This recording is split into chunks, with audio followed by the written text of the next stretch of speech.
Salam, salam sejahtera, selamat pagi bagi kita semua, saudaraku yang dikasihi oleh Kristus.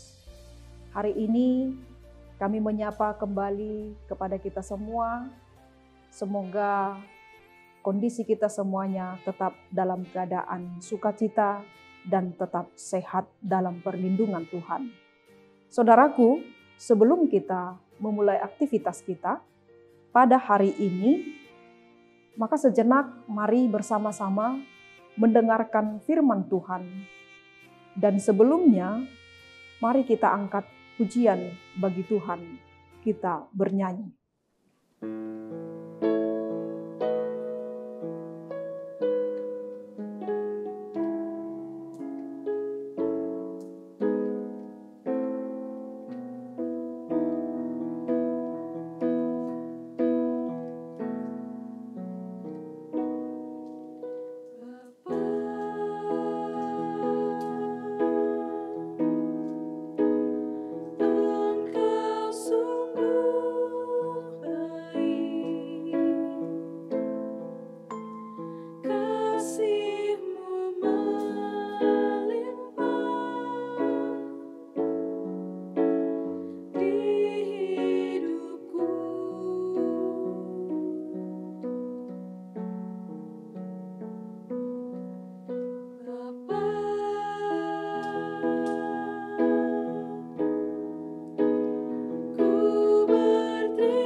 Kita berdoa. Tuhan Allah Bapa kami yang di surga, kami mengucap syukur dan berterima kasih kepadamu Tuhan, karena Engkau masih memberikan kesempatan kepada kami melalui napas kehidupan, kekuatan yang baru. Pada hari ini kami boleh terima dari Tuhan untuk dapat melanjutkan kehidupan kami dan aktivitas kami. Maka tuntun kami Tuhan untuk mengerjakan segala sesuatunya dengan firman Tuhan yang menerangi hati dan pikiran kami, agar kami boleh mengerjakan yang terbaik dan mempersembahkan yang terbaik di hadapan Tuhan. Terima kasih Tuhan, terpujilah nama-Mu, hanya di dalam nama anak-Mu Yesus Kristus kami berdoa. Amin. Saudaraku yang dikasihi oleh Kristus, firman Tuhan untuk kita pada hari ini, Kamis tanggal 2 November 2023, tertulis dalam Injil Matius pasal yang ke-7, ayatnya yang ke-8, dikatakan demikian. Karena setiap orang yang meminta, menerima, dan setiap orang yang mencari, mendapat.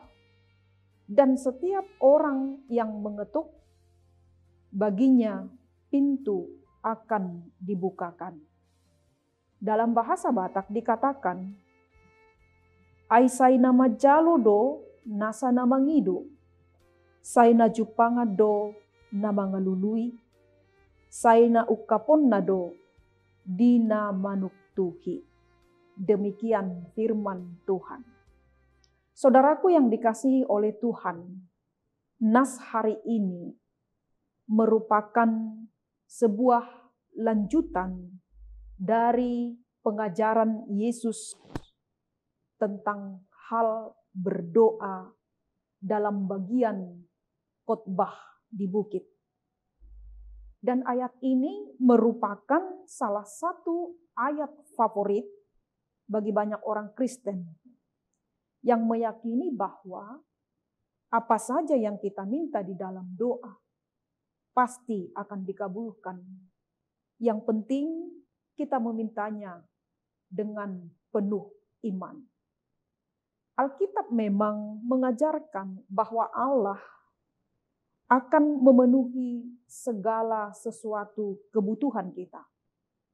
Paulus juga berkata kepada jemaat di Filipi, dalam Filipi 4 ayat 19, Allahku akan memenuhi segala keperluanmu menurut kekayaan dan kemuliaannya dalam Kristus Yesus. Saudara yang dikasihi oleh Kristus, apakah benar semua doa-doa kita akan dikabulkan oleh Tuhan? Alkitab mengajarkan bahwa tidak semua yang kita minta pasti akan dikabulkan. Beberapa contoh yang dapat kita lihat adalah yang pertama, Yesus. Sebelum Yesus ditangkap pada malam hari itu, Yesus berdoa di Taman Getsemani, memohon agar cawan penderitaan itu tidak terjadi atasnya. Dan Yesus mengakhiri permohonannya dengan kalimat, tetapi janganlah apa yang aku kehendaki, melainkan apa yang engkau kehendaki. Dalam kenyataannya, permohonan Tuhan Yesus tidak dikabulkan. Yang kedua, Paulus. Paulus juga berkali-kali pernah meminta dalam doanya agar duri dalam dagingnya diambil oleh Tuhan. Dan ternyata Tuhan juga tidak mengabulkan permintaan dari Paulus. Saudaraku yang dikasihi oleh Tuhan, ada sesuatu yang lebih baik yang disediakan oleh Allah melalui duri dalam daging Paulus. Allah ingin menjaga Paulus dari kesombongan, mengajarkan Paulus untuk mengalami kecukupan anugerah dan kesempurnaan kuasa ilahi melalui berbagai penderitaan, kesusahan, dan kelemahan. Dan dua contoh di atas cukup jelas menunjukkan bahwa yang pertama, tidak semua yang kita minta pasti akan diberikan. Yang kedua, Allah memiliki pertimbangan-pertimbangan yang lain pada saat merespon doa-doa kita. Yang ketiga, Ia hanya memberikan apa yang kita perlukan dan apa yang baik bagi kita. Dan apa yang baik di mata Allah tentu baik di mata kita. Maka disinilah diperlukan penyerahan diri total kepada Allah. Saudara yang dikasihi oleh Kristus, doa menjadi akses kita untuk berkomunikasi dengan Tuhan. Dengan doa, kita menerima kekuatan, damai sejahtera, hikmat, dan kasih karunia yang sangat besar. Doa bukan hanya sebatas komunikasi, tetapi dengan berdoa, maka akan terbangun hubungan antara manusia dengan Allah. Seberapa dekat manusia dengan Allah, Itu dapat dilihat dari seberapa sering orang tersebut berdoa. Semakin sering berdoa, maka hubungan dengan Allah akan semakin sehat dan terbangun keintiman dengan Allah. Tetapi saudaraku yang dikasihi oleh Kristus, kenyataannya doa merupakan hak istimewa terbesar sekaligus kegagalan terbesar dari sebagian besar anak-anak Tuhan. Tidak sedikit anak-anak Tuhan yang berdoa sebagai upaya terakhir. Ketika semuanya gagal, ketika tidak ada yang bisa membantu mereka, hal terakhir yang bisa mereka lakukan hanyalah berdoa. Padahal doa tidak boleh menjadi pilihan terakhir.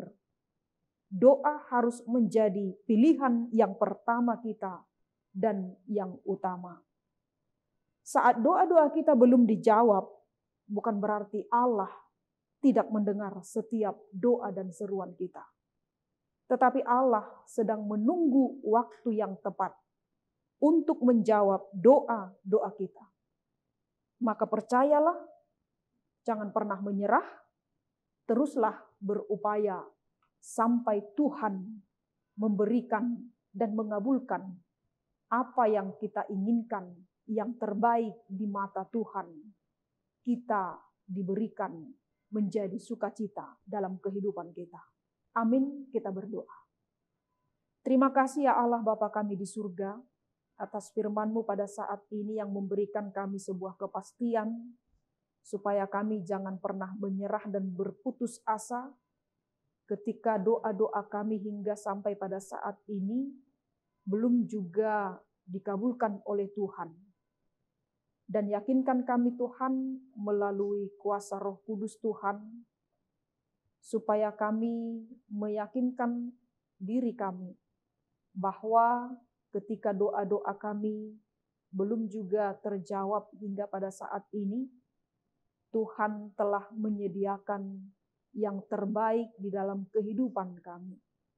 Maka berikan kepada kami hati yang sabar, hati yang tetap setia, agar kami tidak berputus asa, tetapi kami selalu berserah dan tetap hidup di dalam doa. Sebab doa adalah cara kami untuk berkomunikasi dengan Tuhan dan meminta kasih karunia yang dari Tuhan dan damai sejahtera yang dari Tuhan, serta memberikan kami kekuatan untuk menjalani setiap hari-hari kami yang Tuhan berikan untuk kami jalani. Maka untuk satu hari ini juga Tuhan, kami ingin dituntun oleh firman Tuhan, supaya setiap apa yang kami kerjakan, setiap apa yang kami lakukan, kiranya Tuhan berkenan. Dan jauhkan dari hidup kami Tuhan segala mara bahaya, sungut-sungut, dan juga berbagai hal yang boleh mendatangkan murka Tuhan dalam kehidupan kami. Apapun yang kami peroleh dari hasil yang kami kerjakan dalam satu hari ini, ajari kami Tuhan untuk selalu mengucap syukur kepada Tuhan. Terima kasih Tuhan. Ampuni kami juga dari setiap pelanggaran kami, melalui darah anak-Mu yang kudus. Dan sempurnakanlah doa kami ini, yang kami persembahkan hanya di dalam satu nama, yaitu di dalam nama anak-Mu, Yesus Kristus Tuhan dan Juru Selamat kami yang hidup. Anugerah dari Tuhan kita Yesus Kristus, dan kasih setia dari Allah Bapa, serta persekutuan dari Roh Kudus, kiranya menyertai kita hari ini sampai selama-lamanya. Amin. Saudaraku yang dikasihi oleh Tuhan, selamat pagi bagi kita, selamat beraktivitas. Tuhan Yesus memberkati. Shalom.